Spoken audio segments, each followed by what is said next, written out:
All right, welcome to this episode of Yankees Coast to Coast. I'm your host, Mike Carbone. I'm Blake Blackburn. And I'm Auden Mitchell. Mike, start us off. Man, what can you really say? Starting out the first game with a football score 22-10, I believe. Yeah, Definitely, I think the topic of spring trading this year is going to be obviously, besides, seeing Soto in a Yankee uniform playing for real, Spencer Jones. He's just taken spring training by storm. Starting out the camp 5 for 5 and with a Titanic home run, 470 feet. He's really got the makings of being the left-handed Aaron Judge. He's got such a sweet stroke and it's effortless. And I'm just hoping that we get to see him in the bigs here soon. yeah, man. Started off on the other day with a 22-run game, putting up 22 runs, which was great. Obviously, that was when Spencer Jones went yard, so that was exciting there. And then not too many other of our big guys played in that game, but if we fast forward to earlier this afternoon against Toronto, man, how about that? Juan Soto hitting an absolute nuke to left center field. That was a beautiful swing, right? That was what we all envisioned when we brought him here, spraying the ball all parts of the field for power contact, and that was awesome.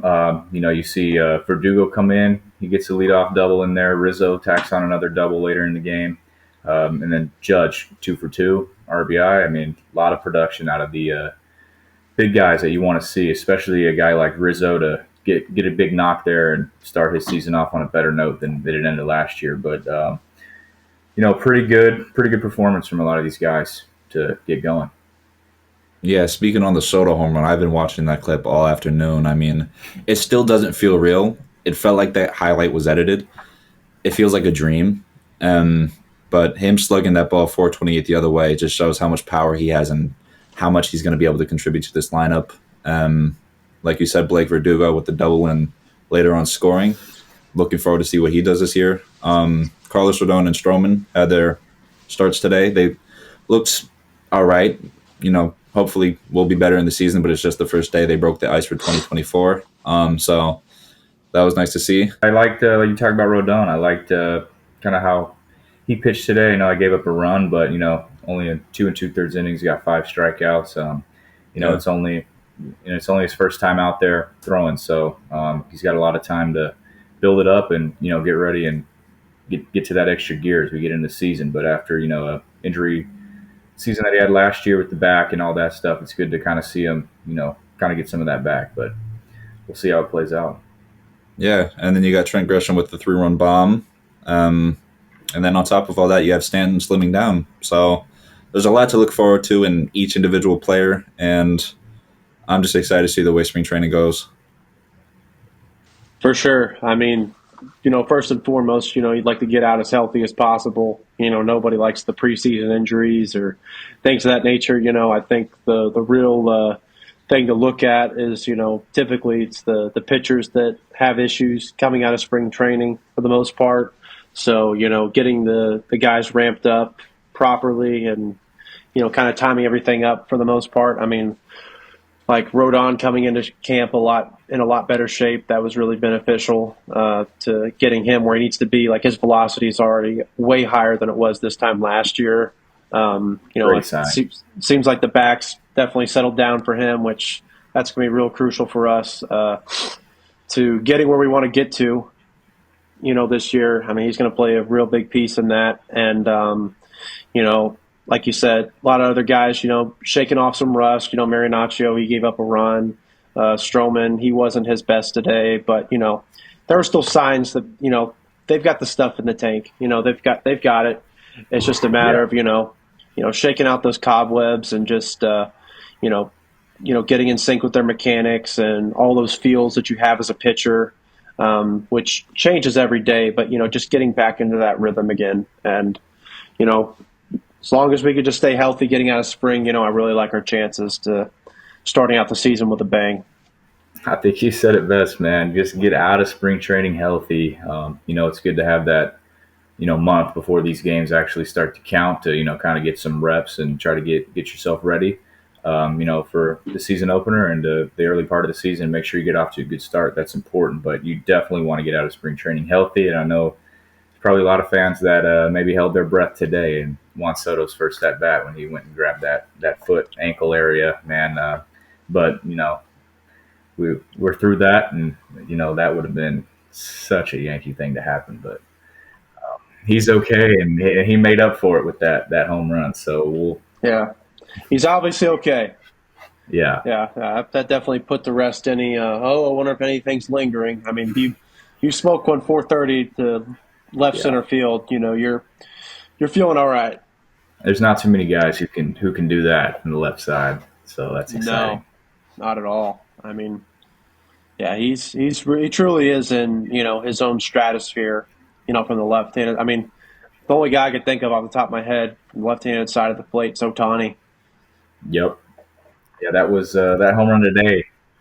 That home run today kind of took me back. That home run he hit off of I believe it was Garrett Cole in the World Series where he took one left center in Houston up off the train tracks up there. It's kind of a Oh yeah. similar swing, similar feeling to me, and that really amped me up.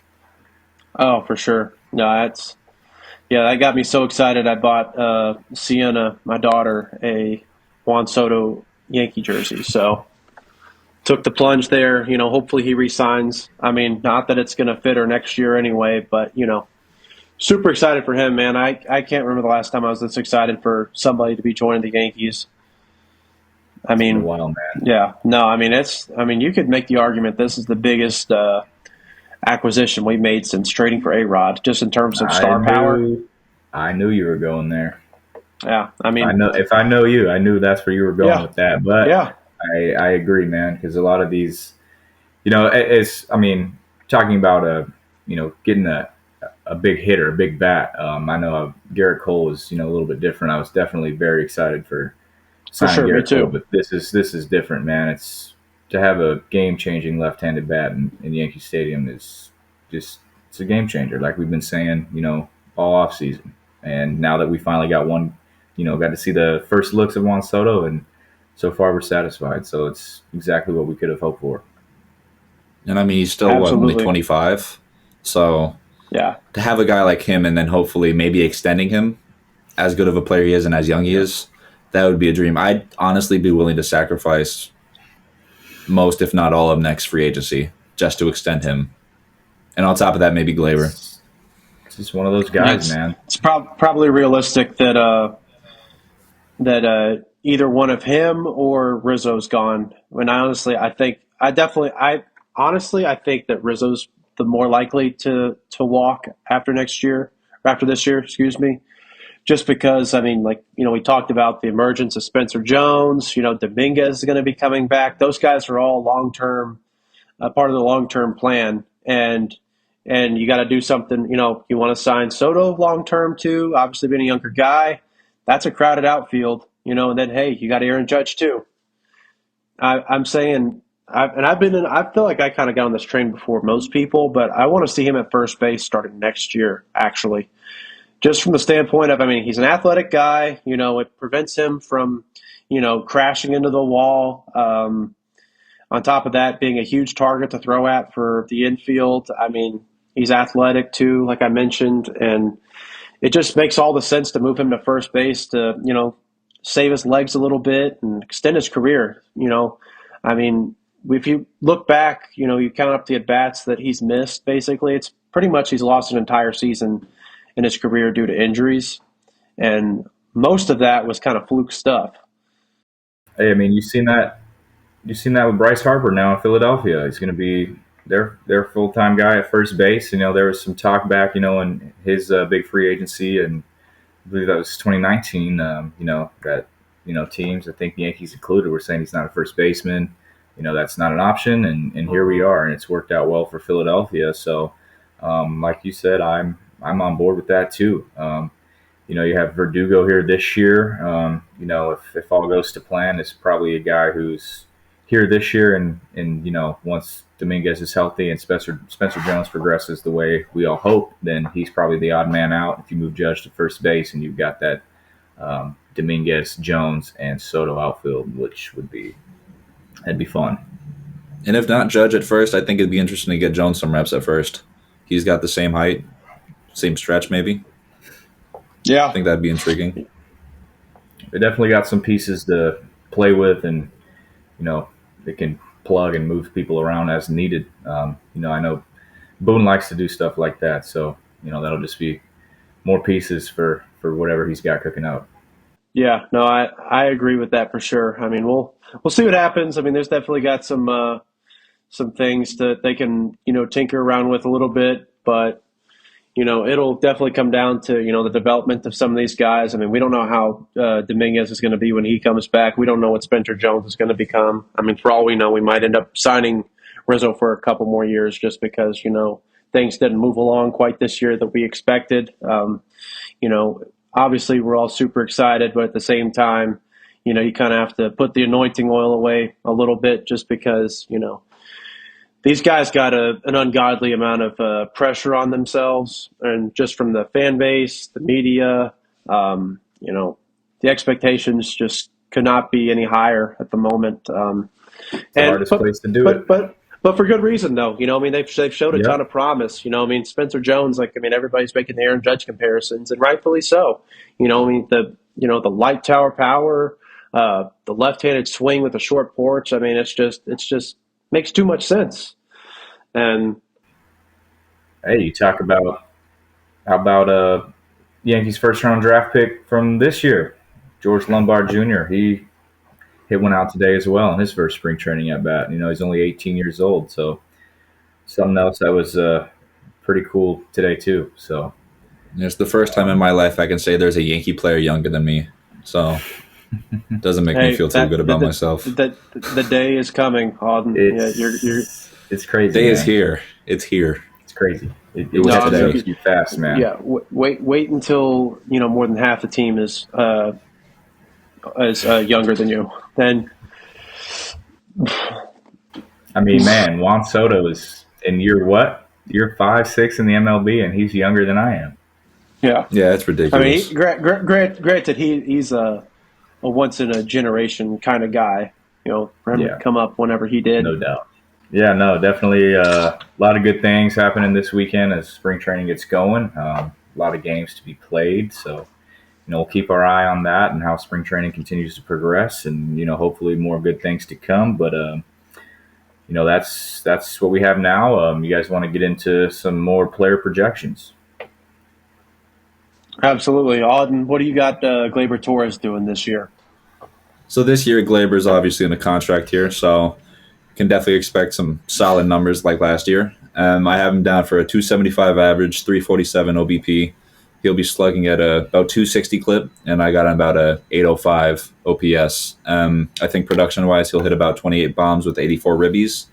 And I think he'll strike out quite a bit. I can see him trying to go yard quite a few times if no one's on base, just get his number up payment-wise. So maybe 120 strikeouts in there. But I don't know. It's a lot to look forward to going ahead of his free agent year. I can see him maybe getting 8-year deal, about maybe 20 million per year. But he's been definitely a top 10 second baseman, and me personally, I'd love to see the Yankees bring him back on for a long-term deal after this year. Yeah, man, those last 2 seasons, he's really stepped it up after the excitement after his first couple of years and who we thought he was going to be, and had a couple of down years. But the last couple of years, he maybe not quite made it back to that guy we'd hope he would, but definitely a solid and respectable major league player. I've got similar numbers to Auden. It's I promise everybody we don't communicate about this. We come up with these numbers on our own, and I just happen to have some similar numbers to Auden here. I got him at about 272, 26 home runs and 81 RBIs. Kind of maybe a little bit better than the last couple of years, but pretty close to that same production with a 349 on base percentage and an 808 OPS.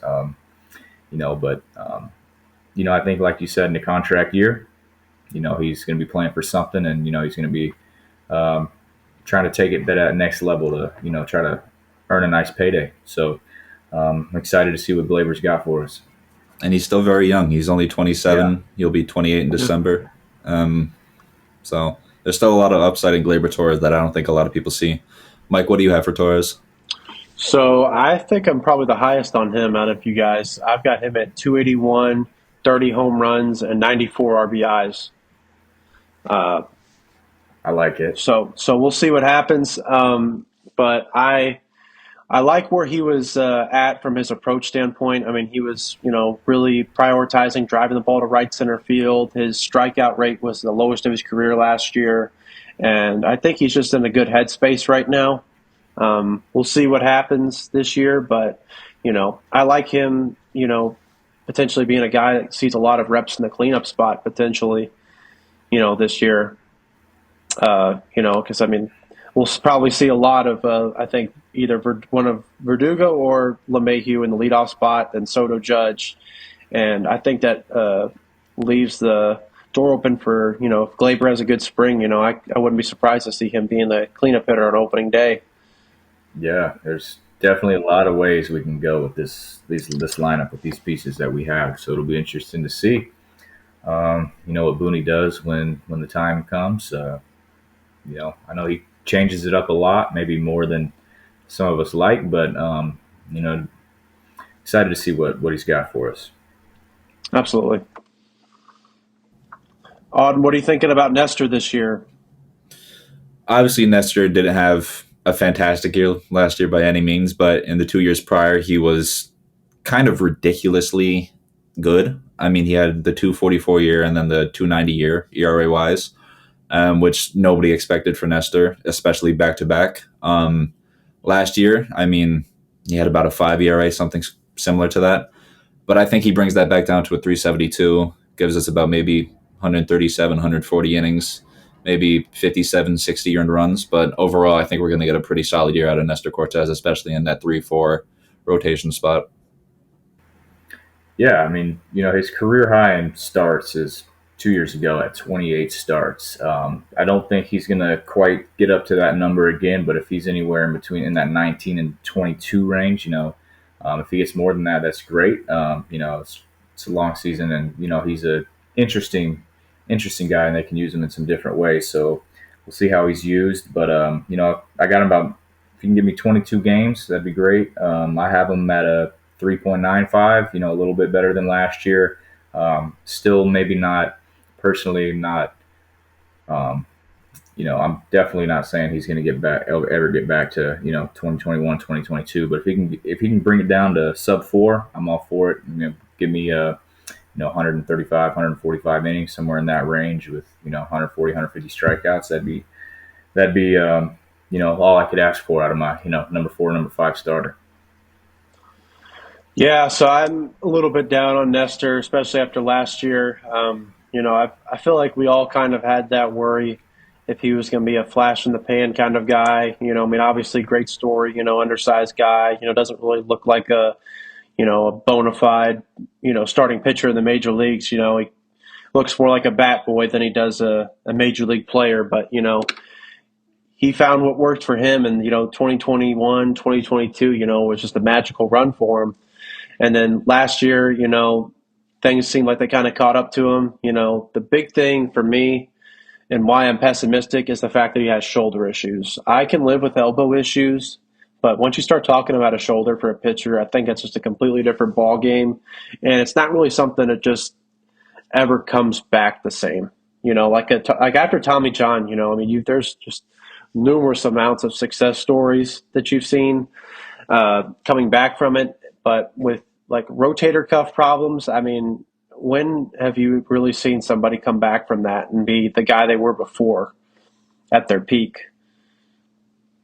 So for me personally, I would be surprised if he eclipses 120 innings this year just because of that. And I hope I'm wrong. I really do. I like Nestor a lot. I think he's a great story. He's a great clubhouse guy. And, I think just his unique mechanics and the way that, he changes his delivery at all times, or not all times, but a lot of the time, he's very good with messing up the timing of hitters. And he's used that to his advantage. But we'll see what happens. I've got him at a 4.54 ERA for this coming year. Hope I'm wrong about that too, but that's just my personal gut instinct. You know, coming off of shoulder issues, and you know, I think the league may be catching up to him a little bit. Yeah, I mean, it's definitely an interesting guy. Because he's been so good, and he's also, hasn't looked so good at the same time. But we'll see what happens. I wish the best for him. He's definitely one of the most likable guys we've had here in the last couple of years, and it's somebody that you want to succeed. So hoping he can flush last year and kind of turn a corner and kind of get back to that old Nestor that we saw. But it's definitely going to be something to watch with that shoulder. Um, you know, but all we can hope for is the best. What are you guys thinking about the recent bullpen acquisitions to top off the offseason? I assume that's probably the last we're going to be seeing in terms of major roster moves until the trade deadline. But nothing's for sure. Uh, what do you think about bringing Trevino back? I mean, obviously, whenever we talk about bringing relievers on the last few episodes, the name I've continued to say, even though he's injured and now on the 60-day IL with elbow injury, I've kept saying Lou Trevino, and the Yankees went and got him. Again, like I said, he won't be available till about the second half of 2024, but I still think this is a really great pickup. He hasn't really had great numbers his entire career, except for when he came on with the Yankees. And I've said it before, he's had great numbers with us. If it ain't broke, don't fix it. Um, he's got a high K rate with us, 1.66 ERA, 2.40 ERA plus, which is huge. So I'm very pleased with this move, despite the injury. Yeah, I mean, we talked about, wanting to add some more pieces to this bullpen, and Auden's been saying it. We brought him back, and like you said, with the Wizard of Matt Blake, he really, he showed out that second half of the year after he came over in the trade. So definitely excited. Like you said, the 1.66 ERA. He's also got a 95.7 mile an hour fastball velocity, average velocity, which is something he'll take coming out of the pen. Throws a little bit harder. So definitely a good pickup. We'll see how he bounces back coming back from the injury, but definitely a big move to be made. Hopefully that pays off, as we hit the home stretch in the season. For sure. I definitely like the, kind of a little bit of a flyer. I mean, the bullpen kind of is what it is for the time being, but definitely will be a good addition for the second half. A lot of guys, they're going to be gassed, you know, once August, September comes rolling around. So I think having somebody that's ready to, with reinforcements, that'll be really beneficial. And then also, trading for Caleb Ferguson, which I personally was not crazy about bringing back Wandy Peralta. And Caleb Ferguson is like a better version of him, more consistent. So personally speaking, I'm very pleased with the state of the bullpen. Um, you know, Nothing's for sure in terms of how things are going to play out this year, but on paper, I mean, the bullpen top to bottom looks pretty solid. Yeah, I do like the add of Ferguson, like you said. Wandy was a big question mark. He definitely had his years with us, but there was definitely some times when he came into games and I was maybe sitting more on the edge of my seat, a little bit more nervous. But another good guy. Wish him the best, and over in San Diego, I believe. But yeah, Ferguson, man, 2022 had a 1.82 ERA. So, he's got some good stuff. And last year, not quite as good, but still pretty respectable numbers coming out of bullpen. 3.43 ERA, 70 strikeouts in 60 innings. So, pretty good move that we didn't really have to give up a whole lot to get him. So we'll see how he fits in with these guys, and get him under Matt Blake's wing and see what happens. But definitely two guys that should hopefully fit well with this bullpen. Yeah, I mean, the guy we gave up for Ferguson only has 19 innings of Major League Baseball under his wing. So Ferguson, being a 27-year-old, seems pretty excited to be in New York. Quote, stoked to be in New York and to put on the pinstripes on his Instagram. The current lefties we have now in that bullpen, excluding Ferguson, had a 4.33 ERA in 2023. So bringing on a lefty like this guy, I think it's massive. Yankee bullpen overall, 3.34 ERA. And we've seen some pretty hefty downgrades, I think, since that bullpen last year. So bringing on him and Trevino, I think that's massive. Hey, it's Yeah, also a guy too coming from the Dodgers. He's pitched in those big games, big moments. They definitely play their fair share of big time games, so he's got that as well. It's not like a guy coming over from say like a Pittsburgh or somebody who's lights out but has no pressure on him. You're always got some pressure on you when you're playing for the Dodgers, just like the Yankees. So he's kind of already dealt with that in a different media market. The second largest media market in the country. So. I like that too. He's kind of got that, thick skin. Maybe needs to be a little thicker in New York, but at least, he's kind of got that going for him as well. yeah. On top of that, something else I like about Ferguson, he has a pretty low fly ball rate, about 15.4 last year, 21 across his whole career. He's got some good velocity, throws about 95, 96, and across his career, that's I steadily also increasing. want to say I saw he was in the 90 something percentile for, barrel Barrel rate rate, too. So, yeah, 97. um, yep.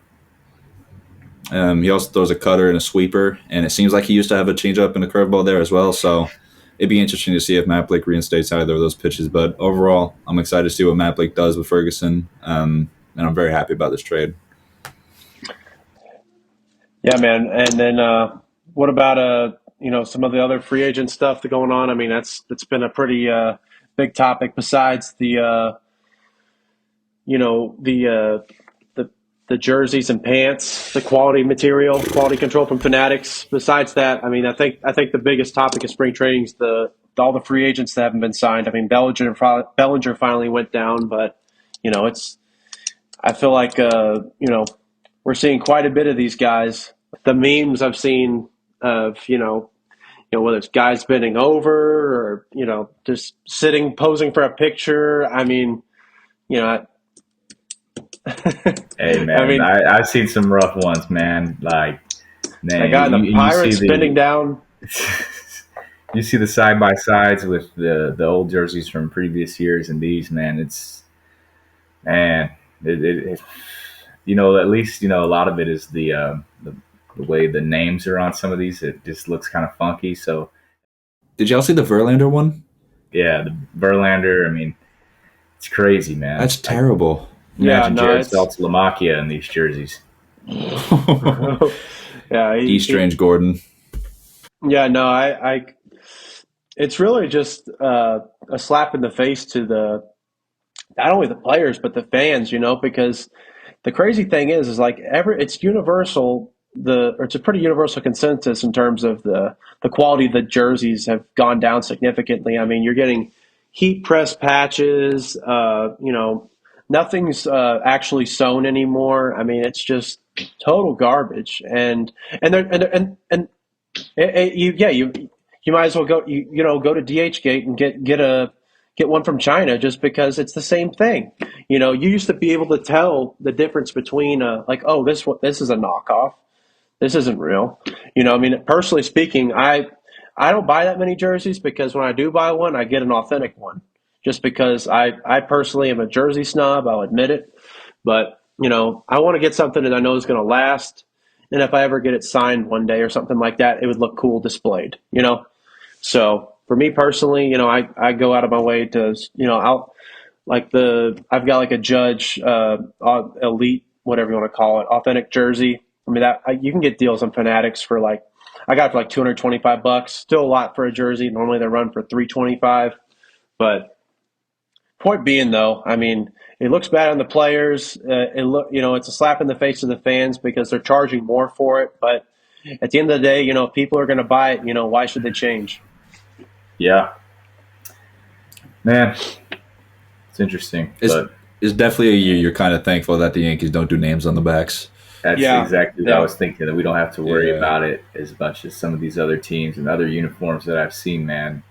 Because the names are what rough. look ridiculous. I mean, some of these names, the stitching that's not stitching, the patches, it just looks like a jersey that you show up at the ballpark and they're giving a giveaway to the first 15,000 fans. That's what kind of Yeah, jersey it looks like. yeah. Looks 100%. like an Amazon jersey. Basically, yeah, it's a shame. Yeah, Nike and Fanatics. I don't know. I mean, I think Nike should take back over the quality control. Producing these jerseys just because they did a great job. I mean, basically the jerseys before were basically just an extension of what Majestic was at the end. Those cool base Majestic jerseys, they're basically what the Nike things were. It's just they just threw a Nike patch on it, but everything was still really nice. Everything was stitched properly. It looked like it was quality. Now, I mean, they're charging $400 for a lesser product. I mean, it makes no sense. But hey, Like what are you you going to said, do? people are still going to pay for it. So yeah, I was going to say, we'll see what happens. But the fact that they had to make a statement about it already, I think, speaks volumes to the fact of how displeased. Or I don't know if you guys saw Michael Chavis, and he posted his jersey, and Oh Fanatics yeah, had commented back on him saying, "Oh, I'm sorry, we made a mistake." That was pretty yeah, funny, even though uh, that was pretty funny because that was yeah, his actual jersey. yeah, It's yeah, a disaster, man. yeah. So it's one It's a of those things. disaster. It's one of those things. It feels like everything Fanatics touches, they kind of ruin. So you know, Michael Rubin, I'm calling you out right now. You got to get your stuff together, man. Hey, you know what? I feel bad for NHL fans too because next year Fanatics they have a complete control of the licensing for jerseys, so it's gonna be Fanatics jerseys. It's not gonna have like a Nike swoosh on it, so they're completely in charge of the design, all of that stuff, the production. Yeah, I So feel like a lot of you look across, at least here in North America, NBA jerseys are getting outrageous now. Just bland, I just remember back in the day, just uniforms, every sport, it just seemed more colorful. Just it was more unique, and I think that across the board in all sports, that uniforms have kind of taken a step back. for sure, no, I mean you look back. I mean every league had like a different uniform sponsor. So I mean you had NBA had Adidas for the longest time. The NFL was Reebok. MLB was Majestic. Uh, Yep. NHL, I believe, was Reebok for a little bit. yeah, Reebok for a while. Um, so I mean, it's a shame, but I mean, Nike's kind of got Nike and Fanatics has this North American sports at least. They've got a chokehold on it. So You guys got anything else? I mean, outside of that, free agents, really the only big ones left are Snell, Montgomery, Chapman, JD Martinez, and I guess Michael Lorenzen. And the Yeah. two ones that I'm really most looking forward to see where they end up is Snell and Monty. I know Jack Curry said that it's unlikely that we get Snell. And there was a source, I'm forgetting their name, but said that the Yankees would rather trade for Cease than get Snell. I know Mike yeah, told me that earlier. yeah, Bob Klappich. Yeah. Yeah. So I mean, Auden, I think you said this before too, but Cease is a little bit more of a fly ball pitcher, so that'd be Mm-hmm. kind of interesting to see what they would do to kind of fight that a little bit. Just because, I mean, we all know that if you get a ball elevated to right field at Yankee Stadium, it doesn't take a whole bunch for it to get out. Yep. So, and Not working for you. and at the end of the day, they all count the same too. It doesn't matter if it's 490 feet or if it's 320 feet. Yep. It reaches the Yeah, seats. It reaches the Cease, seats. So Cease, as nasty as he is, as many strikeouts as he gets, I still can safely say I don't want him. His fly ball rate is about almost 5% over major league average. Ground ball rate over 5% below. Um, and also coming off a 4.58 ERA, I just don't know if I want to give anything up for that right now. I mean, he's a young guy. He's 28, but that's still fairly young, especially for a pitcher. But good strikeout numbers, but that's not enough for me. I mean, I just wouldn't trust him, especially at home. yeah, Or on top of that, in the playoffs. I personally think the guy that I want to get at the deadline is Bieber, just because he's going to be a fairly cheap option. You're not going to have to, completely gut your farm system for him. I mean, it's a total rental move, but it's definitely he's got postseason experience, and he's been very consistent over the years. Not quite the guy he was that won the Cy Young, but he's still very capable of shutting a very good lineup down. So, we'll see what happens. But personally, that's what I'd like to see. Maybe add another bullpen piece too. Lineup should be good though. I mean, as long as everybody stays relatively healthy, I truly like our chances from an offensive standpoint. Especially what we've seen so far this spring. The first couple of games. A couple of our main guys haven't got any reps yet, but that'll change. So it'll be interesting to see how the rest of the squad does when they get some action and kind of follow everybody as spring training really gets into it. But Yeah. definitely a great opening weekend in terms of a lot of these guys seeing a lot out of them. So Yeah, I mean, since adding Stroman, Trevino, and what's his face, Ferguson, um, overall the pitching looks so much better. I mean, right now when healthy, the bullpen looks like Morris, Weaver, Efros, Marinaccio, Ferguson, Hamilton, Canley, Trevino, Loaiza, and Holmes, who all have their own things to work on, but I think at their best and when healthy, they're it's a pretty solid bullpen. Probably not top three in the league, but definitely very good compared to other teams. Um, yeah, I think offensively and on the pitching side, there's a lot to look forward to. definitely. Um, I'm excited to see how the rest of spring training goes as we get closer to the regular season. Definitely, more juice going into the years this year. So a lot of excitement. So can't wait to see how it plays out. Absolutely. All right, fellas. We'll see y'all next week. Yep, let's go Yankees.